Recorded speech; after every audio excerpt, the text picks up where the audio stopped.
धन्यवाद प्रिय साथियों। आज हम क्लास 6 का RS अग्रवाल एक्सरसाइज 16A का क्वेश्चन नंबर 7 करेंगे। इसके पहले आप लोगों ने एक्सरसाइज 16A का क्वेश्चन नंबर 1 से लेके 6 तक आपने पढ़ लिया है। अब हमें क्वेश्चन नंबर 7 को डिफाइन करना है। तो आइए क्वेश्चन नंबर 7 को चेक करते हैं। क्वेश्चन नंबर 7 क्या है, यहाँ पे देखिए आपके बुक में दिया गया है। Question number 7, in a triangle ABC if 3 angle A equal to 4 angle B equal to 6 angle C, calculate the angle. तो इस एंगल का मान हमें बताना है। तो कैसे करेंगे, यहाँ पे देख सकते हैं कि यहाँ पे लेट द एंगल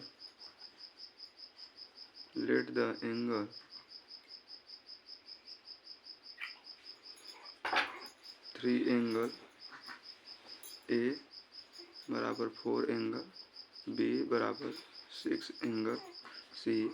इसका मान हम मान लेते हैं x डिग्री। ठीक, यदि इसका मान x डिग्री है तो एंगल A का मान होगा A बराबर x बटा में 3 डिग्री और B का मान होगा 4 बटा में x बटा में 4 डिग्री और C का मान होगा x बटा में 6 डिग्री। इसके बाद तीनों का योग कितना हो जाता है, 180 डिग्री हो जाता है। ठीक, यहाँ पे इसको नहीं रखते हैं। यहाँ पे यक्स मतलब कोण को हमने यक्स ले लिया है, तो इसका मान यक्स हो जाएगा, ए का मान यक्स हो जाएगा, बी का मान यक्स हो जाएगा, सी का मान यक्स हो जाएगा।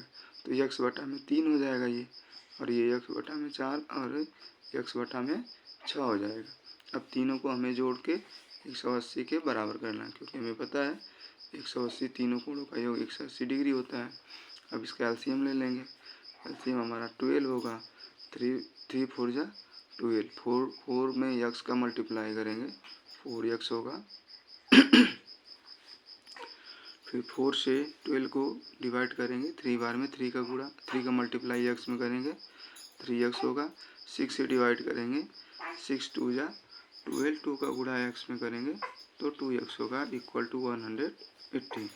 ठीक, इसके बाद इन तीनों को हमें जोड़ना पड़ेगा। यहाँ पे देखिए इस तरह से आपके सामने ये आपको फ्रैक्शन की तरह दिख रहा है, इधर एक नंबर की तरह दिख रहा है। तो क्यों ना हम इसको फ्रैक्शन ही बना लें। जब हमारे इक्वल के दोनों तरफ फ्रैक्शन दिख रहे होते हैं तो हमें सीधा सीधा क्रॉस मल्टीप्लाई करना होता है। तो 1 का गुणा यदि इन पदों में करेंगे तो वही संख्या आएगी, और 12 का गुणा 180 में कर सकते हैं। तो 4 3 और 2 को जोड़ेंगे तो कितना होगा, 4 3 7 7 और 2 9x बराबर 180 इंटू 12। तो 9x बराबर, ये देखिए 9 से हम इसको डिफाइन कर लेते हैं, इसको काट देते हैं। 9 2 जा 18, यहाँ पे 20 हो गया। अब 20 और 12 का मल्टीप्लाई कर देंगे तो कितना हो जाएगा, 12 2 जा 24, कितना डिग्री हो गया, 240 डिग्री हो गया। ठीक, अब 240 डिग्री में हमें यक्स का मान, कोण एंगल ए का मान निकालना है।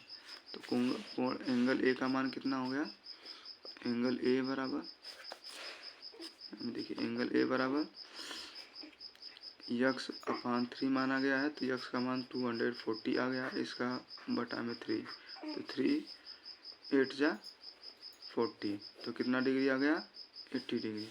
इस तरह से एंगल बी का मान निकालेंगे। एंगल बी बराबर हमने किया है x upon 4 equal to 240 upon 3 equal to 3 8 जा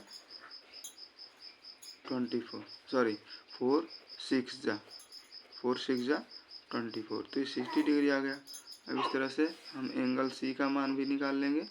एंगल सी बराबर x अपान 6 है, तो x का मान कितना आया, 40 अपॉन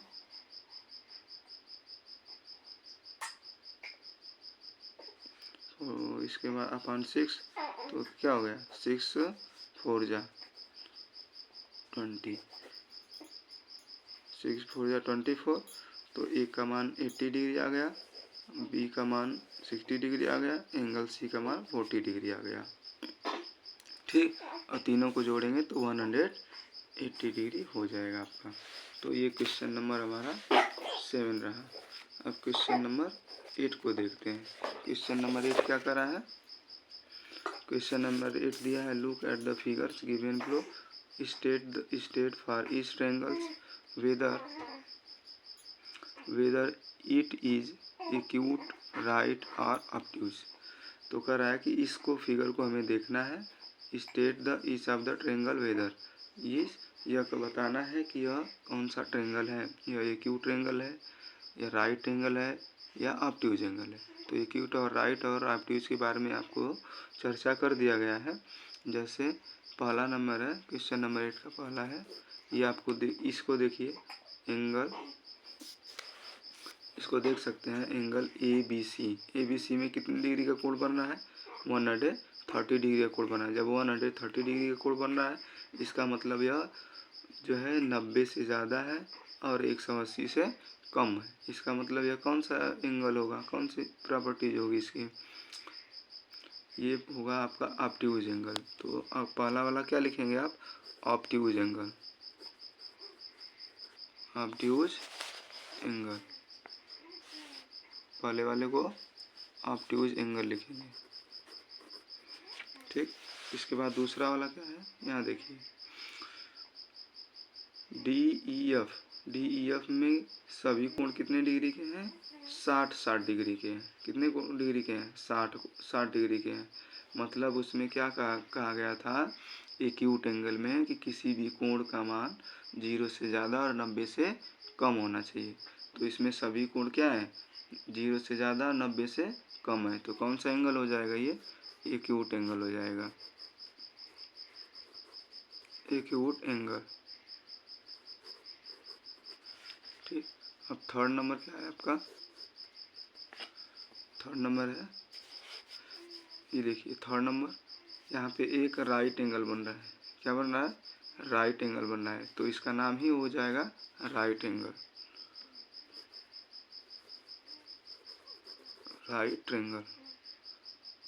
यहाँ पे हमें एंगल नहीं ट्रायंगल लिखना होगा ना, यहाँ पे ट्रायंगल लिखना होगा।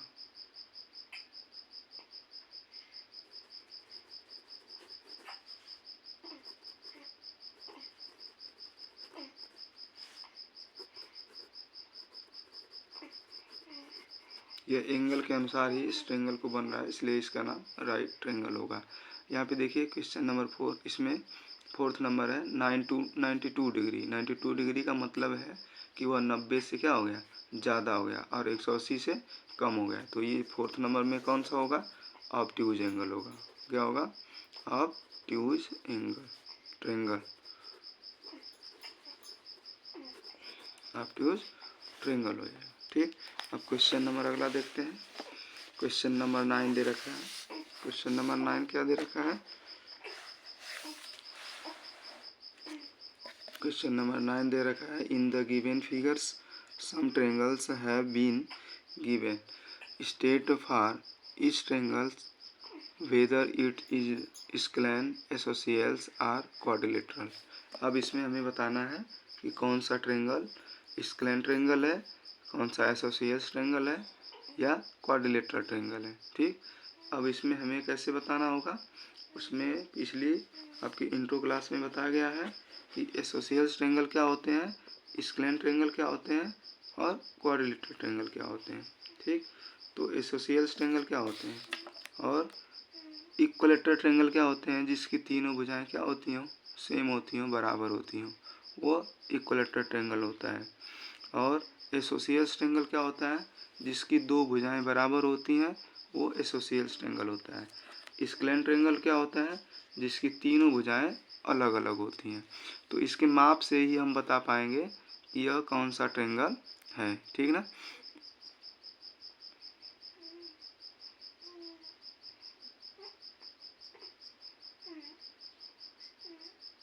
तो चलिए इसको देखते हैं। पहला नंबर ये दिया है A B C. A B C में हम देख रहे हैं कि इसकी दो भुजाएं क्या हैं, इक्वल हैं। जैसे यहाँ पे ए सी भुजा जो है 2 सेंटीमीटर है और बी सी भुजा 2 सेंटीमीटर है, तो दो भुजाएं क्या हो गई, सेम हो गई। लेकिन तीसरी भुजा 2.3 सेंटीमीटर दे रखा है। इसका मतलब दो भुजाएं क्या हैं, बराबर हैं। दो भुजाएं क्या हैं, बराबर हैं।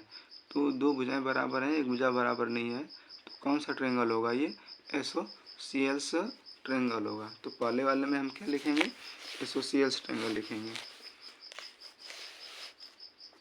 फर्स्ट नंबर हमारा होगा एसोसिएल्स ट्रायंगल।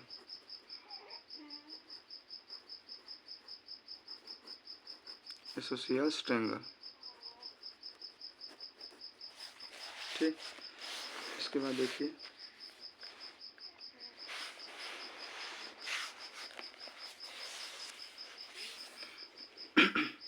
Second number. देखिए यहाँ पे दिया है डी ई एफ।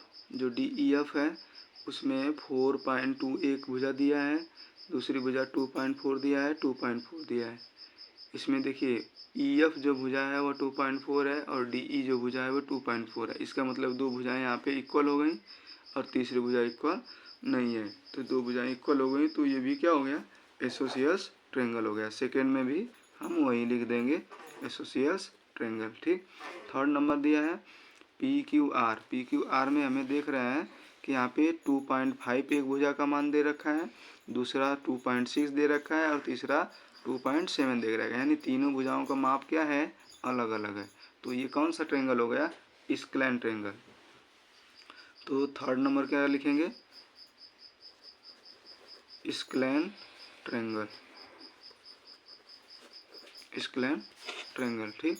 और फोर्थ नंबर क्या है, फोर्थ नंबर को देख लीजिए। फोर्थ नंबर दिया है X Y Z. X Y Z में ये भुजा, ये 3 सेंटीमीटर, ये 3 सेंटीमीटर, ये 3 सेंटीमीटर, तीनों भुजाएं क्या हैं, सेम माप की हैं। तो क्या हो जाएगा, ये तीनों भुजा सेम माप की है, तो ये कौन सा ट्रायंगल हो जाएगा फोर्थ नंबर में,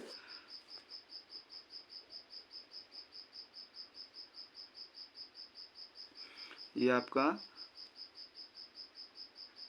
quadrilateral, equilateral, E Q U I equilateral triangle, equilateral triangle हो जाएगा, ठीक। धन्यवाद।